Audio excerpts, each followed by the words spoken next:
உங்களுக்கு தெரியுமா, மோசேவை கானான் தேசத்திற்குள் பிரவேசிக்காமல் கர்த்தர் ஏன் தடுத்தார் என்று? எண்ணாகமம் 20ஆம் அதிகாரத்தில் இஸ்ரவேல் ஜனங்கள் தண்ணீர் இல்லாததினால் மோசேக்கும் ஆரோனுக்கும் விரோதமாய் வந்து தண்ணீர் வேண்டும் என்று வாக்குவாதம் செய்தார்கள். அவர்கள் கர்த்தரிடத்தில் விசாரித்தார்கள். கர்த்தர் மோசே நோக்கி, நீ கண்மலையை பார்த்து பேசுங்கள், அப்பொழுது அது தன்னிடம் இருக்கும் தண்ணீரை கொடுக்கும் என்றார். ஆனால் மோசே கர்த்தர் கூறிய வார்த்தைக்கு கீழ்ப்படையாமல் கண்மலையை நோக்கி பேசாமல் அதை 2 முறை அடித்தார். அதனால் தண்ணீர் வெளியேறியது. பின்பு கர்த்தர் அவர்களை நோக்கி, இஸ்ரவேல் புத்திரரின் கண்களுக்கு முன்பாக என்னை பரிசுத்தம் பண்ணும்படி நீங்கள் என்னை விசுவாசியாமல் போனபடினால் கானான் தேசத்துக்குள் நீங்கள் அவர்களை கொண்டு போவதில்லை என்றார். அதே அதிகாரத்தில் ஆரோன் மரித்தார்.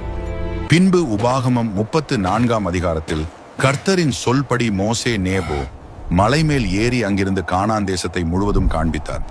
அதற்கு பின் கர்த்தரின் வார்த்தைப்படி அங்கேயே மோசே மரித்தார். மனிதர் யாரும் அல்ல, கர்த்தரே அவரை அடக்கம் செய்தார்.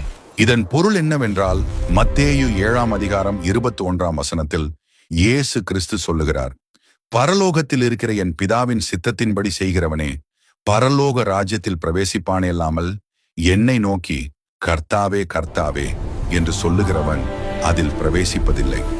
ஆதலால் பிதாவின் சித்தம் செய்வோம், பரம கானானில் பிரவேசிப்போம்.